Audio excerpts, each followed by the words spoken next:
You are looking at Julian's pronunciation guide, where we look at how to pronounce better some of the most mispronounced words in the world, like this other curious word. But how do you say what you're looking for today? Let's learn once and for all how to pronounce the name of this. Originally, I think he was born in Colombia. He plays for Mexico, and he plays in Saudi Arabia.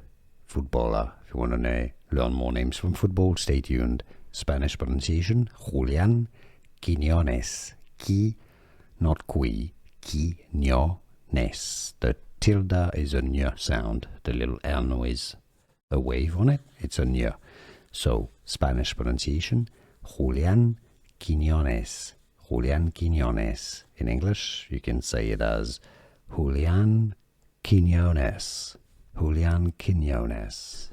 Here are more videos on how to pronounce more confusing words and names too many mispronounced. Like this video if you found it useful. I appreciate your support. I'll see you soon, and thanks for watching.